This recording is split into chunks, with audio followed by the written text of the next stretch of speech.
और बुलेटिन की शुरुआत बड़ी खबर के साथ करेंगे। पहली खबर आरा से आ रही है, जहां तरारी प्रखंड स्थित हाई स्कूल में ठनका से घायल छात्राओं की संख्या बढ़कर 19 हो गई है। सभी छात्राओं को तरारी प्राथमिक स्वास्थ्य केंद्र में भर्ती करवाया गया, जहां से डॉक्टरों ने उन्हें सदर अस्पताल रेफर कर दिया है। डीएम ने खुद इस पूरे मामले पर संज्ञान लिया और सिविल सर्जन को निर्देश दिए गए हैं। फिलहाल सभी छात्राओं की स्थिति खतरे से बाहर बताई जा रही है। छात्राओं के परिजन अपने बच्चों को लेकर बेहद चिंतित हैं। आपको बता दें कि पिछले 24 घंटे में बिहार के अलग अलग जिलों में ठनका गिरने से 11 लोगों की मौत हो चुकी है। ये घटना देर शाम हुई। बताया जा रहा है कि जब स्कूल की छुट्टी के बाद छात्राएं अपने घर जाने को तैयार थी, बारिश होने लगी और स्कूल पर ठनका गिर गया। इस हादसे में 19 छात्राएं झुलस गए। खबर मिल गई थी, उस हिसाब से मेरा ट्रायल से लेकर सारा चीज़ तैयार है। मेरा पूरा मेडिकल टीम अभी लगा हुआ है और जिसमें मॉनिटर से लेकर सारा चीज़ है, पल्स बीपी सारा चीज़ देखा जा रहा है और लाइन ऑफ ट्रीटमेंट जो भी है वो सारा चीज़ चल रहा है और होप सो मतलब सब रिकवर होकर घर ही जाए। स्थिर है सब? सब स्थिर है, कोई दिक्कत की बात नहीं। 2 दर्जन से अधिक बच्चियां घायल हैं ठनका गिरने से। हमारा क्षेत्र का ही मामला है। अभी लगभग 1 दर्जन सदर अस्पताल लाया गया है और कुछ लोग का इलाज वहाँ प्राथमिक स्वास्थ्य केंद्र में चल रहा है। मैं ईश्वर से जल्द स्वस्थ होने की कामना करता हूँ। जिला प्रशासन से मांग करता हूँ कि जितना भी अच्छा से अच्छा इलाज हो वह इलाज दिया जाए, ताकि सब उसके बाद पहले पेड़ पर गिरा है, उसके बाद सारी बच्चियों को। तो अभी तो सारी बच्चियाँ सहमी हुई है, डरी हुई है, कुछ घायल भी है। इलाज चल रहा है, अभी अस्पताल अलर्ट पर है। इस पूरी खबर की अधिक जानकारी के साथ न्यूज 18 संवाददाता आरा से हमारे साथ चंदन जुड़ चुके हैं। चंदन, क्या कुछ जानकारी है? अभी छात्राओं की स्थिति कैसी है? बिल्कुल, देखिए पूरा मामला भोजपुर जिले के तरारी प्रखंड के बड़का गांव +2 विद्यालय से जुड़ा हुआ है, जहां की अचानक देर शाम बारिश शुरू हो गई, जिसके बाद जो छात्राएं हैं वो घर जाने को तैयार थी, तभी अचानक ठनका गिर गया और इसमें 19 छात्राएं झुलस गई हैं, जिनको कि पहले आनंद फानंद में तरारी के प्राथमिक स्वास्थ्य केंद्र में भर्ती कराया गया और वहां इलाज के बाद 6 छात्राओं को बेहतर इलाज के लिए जो गंभीर रूप से झुलस गई थी, उनको आरा सदर अस्पताल में भर्ती कराया गया है, जहां डॉक्टरों की देखरेख में और उनकी इलाज चल रहा है। हालांकि घटना को लेकर के काफी देर तक अफरा तफरी का माहौल कायम रहा और जो अभिभावक है वो अस्पताल काफी संख्या में पहुंच गए। घटना की जानकारी देते हैं भोजपुर के जिला पदाधिकारी को भी उन्होंने सिविल सर्जन को निर्देश दिया और मेडिकल टीम को अलर्ट कर दिया गया सदर अस्पताल में, और जहाँ जो छात्राएं हैं उनके बेहतर तरीके से इलाज का उन्होंने निर्देश दिया। हालांकि घटना को लेकर के काफी देर तक अफरा तफरी का माहौल कायम रहा और काफी संख्या में जो तरारी प्राथमिक स्वास्थ्य केंद्र है वहां सबसे पहले छात्राओं का इलाज कराया गया। उसके बाद उनको बेहतर इलाज के लिए आरा सदर अस्पताल रेफर कराया गया है। इस घटना में कुल 19 छात्राएं झुलस गई है। घटना के तुरंत बाद जिला पदाधिकारी के निर्देश पर जिला शिक्षा पदाधिकारी घटनास्थल पर पहुंचे। बाद में उन्होंने तरारी पीएचसी केंद्र पहुंचकर छात्राओं का हाल जाना। जी चलिए, बहुत बहुत शुक्रिया चंदन हमारे साथ जुड़ने के लिए। इस पूरी खबर पर आप लगातार नजर बनाए रखें। तो ये बड़ी खबर आपको आरा से बता रहे थे, जहां तरारी प्रखंड में हाई स्कूल पर ठनका गिरा और 19 छात्राएं जख्मी हो गई। मुजफ्फरपुर कलेक्ट्रेट परिसर में आत्मदाह करने वाले किसान बिंदालाल गुप्ता की इलाज के दौरान मौत हो गई। बिंदालाल गुप्ता ने एसकेएमसीएच में अंतिम सांस ली है। किसान की मौत के बाद लोगों ने जमकर हंगामा किया है। बिंदालाल गुप्ता ने कलेक्ट्रेट परिसर में खुद को आग लगा ली। जमीन विवाद में वर्षों की कोशिश के बाद इंसाफ नहीं मिलने के बाद नाराज बुजुर्ग किसान ने पेट्रोल छिड़ककर खुद को आग के हवाले कर लिया। किसान की मौत के बाद आक्रोशित लोगों ने सड़क जाम कर हंगामा किया। इसके बाद मौके पर एसडीएम पहुंचे और लोगों को शांत कराया। पुलिस की निगरानी में शव का अंतिम संस्कार हुआ है। वहीं कलेक्ट्रेट में आत्मदाह करने वाले बिंदालाल गुप्ता की मौत का मामला मानवाधिकार आयोग पहुंच गया। मानवाधिकार अधिवक्ता एसके झा ने रिटायर्ड जज की निगरानी में जांच पड़ताल की मांग की है। एसके झा ने बिहार राज्य मानवाधिकार आयोग और राष्ट्रीय मानवाधिकार आयोग में याचिका दायर कर इस पूरे मामले में न्यायिक जांच की मांग की है। मानवाधिकार अधिवक्ता ने बताया कि मानवाधिकार उल्लंघन का अति गंभीर और संवेदनशील मामला है। 14 से जमीनी विवाद है। बिहार सरकार भू अधिनियम के थ्रू हमें 3 डिसमिल जमीन मिला था। खाता नंबर 73, खेसरा नंबर 6811। हाँ, तो वो ज़मीन मुझे मिला था, लेकिन यहाँ पे पप्पू राम उर्फ इनरदेव राम, नंदलाल राम और हो गए, राहुल राम हो गए, संजय राम हो गए, इन लोगों के द्वारा विगत कई वर्षों से अवैध कब्जा चल रहा। सीईओ जो है अंचलाधिकारी, वो भी पैसा इनका खा गया, 20,000 रुपया वो भी खा गया। डायरेक्ट कहा कि आप डिग्री लेकर घूमते रहिए, कोई फ़ायदा नहीं है, फ्री का ज़मीन है, आप भी फ्री में ही घूमते रहिएगा। कौन बोला ये बात?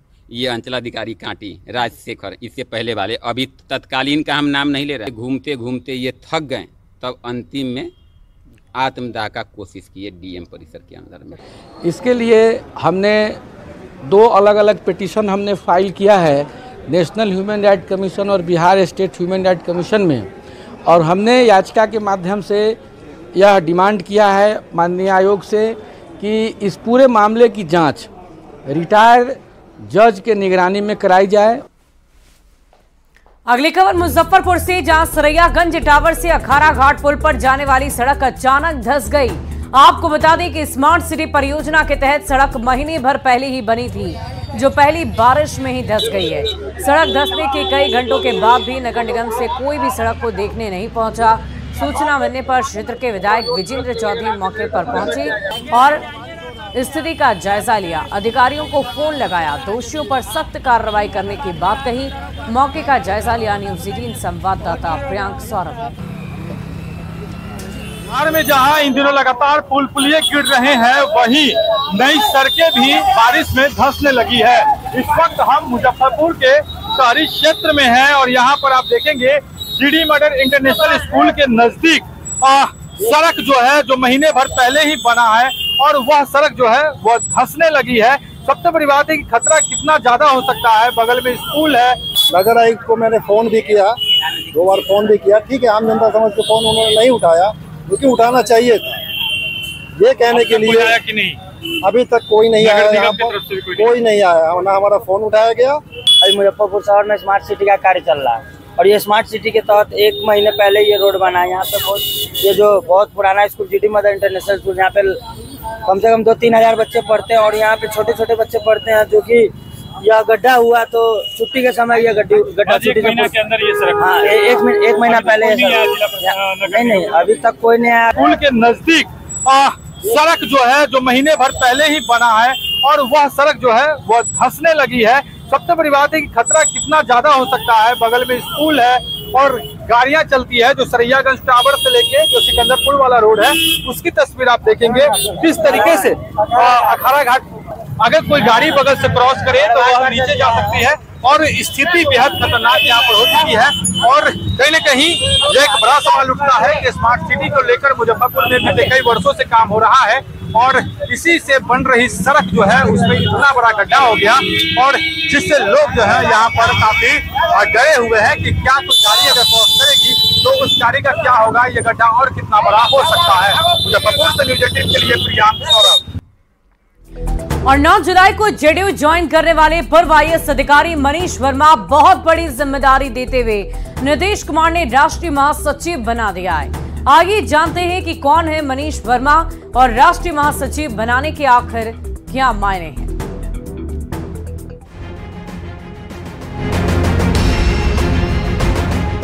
मनीष वर्मा बिहार की राजनीति का एक ऐसा चेहरा जिसकी आजकल हर तरफ चर्चा है। पूर्व नौकरशाह मनीष वर्मा ने महज 2 दिन पहले यानी 9 जुलाई को जेडीयू ज्वाइन की, और 11 जुलाई को जेडीयू अध्यक्ष नीतीश कुमार ने उन्हें पार्टी का राष्ट्रीय महासचिव बना दिया। और आज हम लोगों के नेता, हम लोग के राष्ट्रीय अध्यक्ष आदरणीय मुख्यमंत्री जी ने, हम लोग पटना से ही आ रहे हैं, आज सुबह तय किया कि इनको पार्टी का राष्ट्रीय महासचिव बनाना है।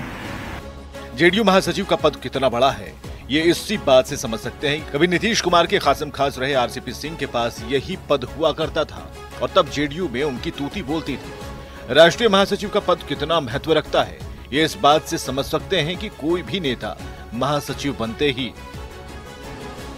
जेडीयू में राष्ट्रीय कार्यकारिणी का सदस्य बन जाता है। राष्ट्रीय महासचिव राष्ट्रीय पदाधिकारी बन जाता है। जेडीयू के राष्ट्रीय कार्यालय में अलग चेंबर मिलता है। पार्टी के महत्वपूर्ण फैसले में इनकी राय ली जाती है। महासचिव को जेडीयू संगठन को मजबूत बनाने की जिम्मेदारी दी जाती है। बिहार या बिहार के बाहर दूसरे राज्यों में संगठन विस्तार की जिम्मेदारी तक मिल सकती है। तो अब जो मनीष वर्मा जी भी आए हैं बिहार में भी और बिहार के बाहर भी, पार्टी संगठन को मजबूत करने में इनका एक महत्वपूर्ण योगदान रहेगा।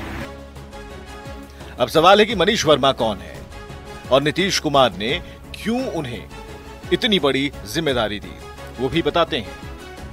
बिहार के सीएम नीतीश कुमार के गृह जिला नालंदा के रहने वाले हैं मनीष वर्मा। 2000 बैच के ओडिशा कैडर के आईएएस अधिकारी हैं।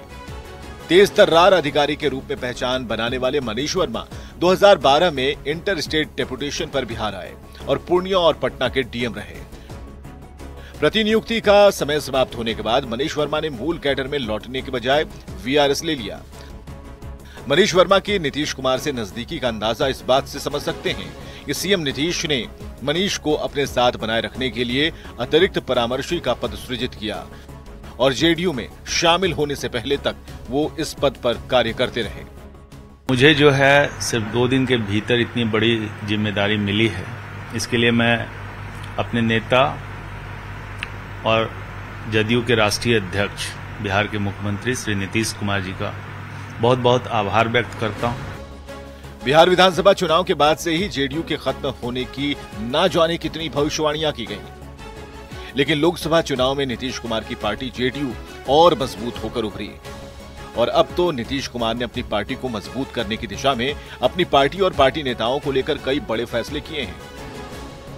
पूर्व अध्यक्ष ललन सिंह और रामनाथ ठाकुर को मोदी मंत्रिमंडल में जगह दिलाई तो दिलेश्वर कामैत को लोकसभा में जेडीयू संसदीय दल का नेता और पहली बार राज्यसभा सांसद बने संजय झा को राज्यसभा में संसदीय दल का नेता बनाया। इसके अलावा संजय झा को कार्यकारी राष्ट्रीय अध्यक्ष की जिम्मेवारी दी गई। मनीष वर्मा को राष्ट्रीय महासचिव बनाकर नीतीश कुमार ने अपनी पार्टी में दूसरी पंक्ति की मजबूत लीडरशिप तैयार करने की दिशा में बड़ी पहल कर दी है। न्यूज़ 18 के लिए पटना से आनंद अमृतराज के साथ ब्यूरो रिपोर्ट। और मुस्लिम महिलाओं को तलाक के बाद गुजारा भत्ता मिलना चाहिए। सुप्रीम कोर्ट के इस फैसले के बाद सियासी हलचल काफी तेज है। बीजेपी सुप्रीम कोर्ट में हुए फैसले का लगातार स्वागत कर रही है तो महागठबंधन के नेता इस फैसले पर संभल कर बोल रहे हैं। समाज कल्याण मंत्री मदन सहनी ने सुप्रीम कोर्ट के फैसले का स्वागत किया, लेकिन मदन सहनी बीजेपी के जनसंख्या नियंत्रण कानून बनाने की मांग पर सहमत नहीं नजर आ रहे। गिरिराज सिंह के बयान पर मदन सहनी ने कहा कि उन्होंने कभी संसद में इसकी आवाज उठाई ही नहीं। मदन सहनी से बातचीत की है संवाददाता आनंद अमृतराज ने। सुप्रीम कोर्ट ने एक ऐतिहासिक फैसला देते हुए कहा है कि जो तलाकशुदा मुस्लिम महिलाएं हैं उन्हें भी गुजारा भत्ता दिया जाए, क्या कहेंगे?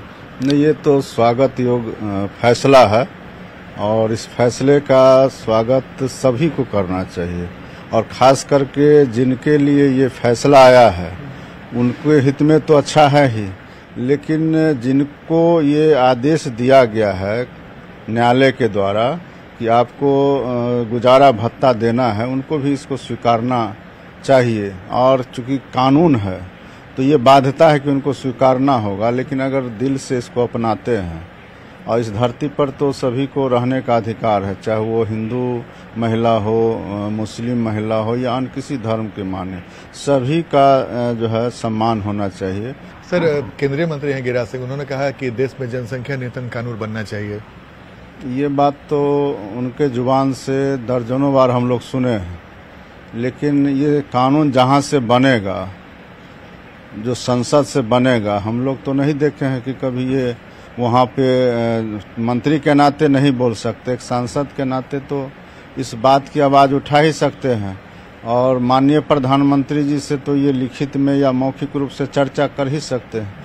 इस बात की कोई जानकारी नहीं है कि इन्होंने जनसंख्या नियंत्रण के विषय में माननीय प्रधानमंत्री जी से या लोकसभा में किसी भी तरह का कोई चर्चा किया है। हम लोग तो हमेशा इनको सिर्फ जो है चैनल में, न्यूज़ चैनल में या अन्य जो है अखबार में हम लोगों ने देखा है।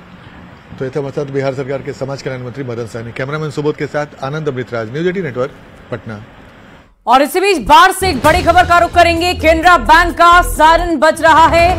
केनरा बैंक की शाखा से धुआं निकलने की तस्वीर सामने आई। फायर ब्रिगेड को इस बाबत सूचना दे दी गई है। स्टेशन रोड में केनरा बैंक की जो शाखा है उससे इमरजेंसी सायरन की आवाज आई है और इसके बाद धुएं की भी तस्वीर देखने को मिली, जिसकी वजह से आसपास के लोगों ने जल्द से जल्द फायर ब्रिगेड की टीम को सूचना दे दी। और आगे की तस्वीर जब सामने आएगी तो वो भी आपको दिखाएंगे। वैशाली के भगवानपुर में डॉक्टर सीवी रमन विश्वविद्यालय के नवनिर्मित प्रशासनिक भवन का उद्घाटन हुआ। विश्वविद्यालय के कुलाध्यक्ष संतोष चौबे ने फीता काटकर नए प्रशासनिक भवन का उद्घाटन किया। इस खास मौके पर विश्वविद्यालय के कुलाधिपति प्रोफेसर अरविंद चतुर्वेदी, कुलपति डॉक्टर ML गौर, प्रति कुलपति डॉक्टर बसंत सिंह, कुलसचिव डॉक्टर ब्रिजेश सिंह, डीन अकादमिक डॉक्टर धर्मेंद्र कुमार सिंह, डीन छात्र कल्याण अमरीश कुमार और आईसिक्ट विश्वविद्यालय हजारीबाग के कुलसचिव डॉक्टर मुनीश गोविंद, रविंद्रनाथ टैगोर विश्वविद्यालय के मुख्य वित्तीय एवं लेखा अधिकारी डॉक्टर विनीत शुक्ला के साथ साथ सभी छात्र छात्राओं की मौजूदगी देखी गई। कुलाध्यक्ष संतोष चौबे ने प्रशासनिक भवन के उद्घाटन को विश्वविद्यालय के विकास में अहम कदम बताया। संतोष चौबे ने कहा कि प्रशासनिक भवन छात्रों, शिक्षक और कर्मचारियों को नया और सुगम कार्यक्षेत्र प्रदान करेगा। कुलाध्यक्ष ने कहा कि किसी भी विश्वविद्यालय का दिल प्रशासनिक भवन होता है। अगर ये निरंतर कार्यरत है तो विश्वविद्यालय सुचारू रूप से चलता रहेगा। दोस्तों, आप सबको बहुत बहुत बधाइयाँ देता हूँ, बहुत सारी शुभकामनाएं देता हूँ। ये नया प्रशासनिक खंड आपका बना है। इसमें 4 फ्लोर्स हैं और इन चारों में बहुत सारा modern support system, student support system, आपके रजिस्ट्रार वाइस चांसलर की जगह, बहुत अच्छी लाइब्रेरी, कंप्यूटर सेंटर, ये सारी चीज़ें इसमें बनेंगी और आपको जो सुविधाएं अभी तक मिलती हैं वो भी आपको और से ज़्यादा सुविधाएं इसमें मिलेंगी। प्रशासनिक ब्लॉक जो है वो किसी भी विश्वविद्यालय के दिल की तरह होता है। वो धड़कता है तो विश्वविद्यालय चलता है। और बिहार में तेजी से पांव पसार रहे और लोगों को अपने स्वाद से लुभा रहे शांतिलाल स्वीट्स के 75 व्यंजनों का मजा अब फुलवारी शरीफ के लोग भी ले सकेंगे। फुलवारी शरीफ में महावीर कैंसर संस्थान के पास शांतिलाल स्वीट्स सह रेस्टोरेंट का उद्घाटन साइंस और टेक्नोलॉजी मंत्री सुमित कुमार सिंह ने किया। इस मौके पर शांतिलाल स्वीट्स के CMD अर्जुन राय भी मौजूद रहे। पटना में शांतिलाल स्वीट्स का ये चौथा स्टोर होगा। पटना के मीठापुर, सगना मोड़, राजापुर पुल के पास ये स्टोर खुला हुआ है। शांतिलाल स्वीट्स के CMD ने बताया कि स्टोर में स्वीट्स, बेकरी, स्नैक्स, बुफे की पूरी वैरायटीज मौजूद है। शांतिलाल स्टोर के विस्तार का भी प्लान है। वहीं मंत्री सुमित कुमार ने व्यंजन का मजा लिया।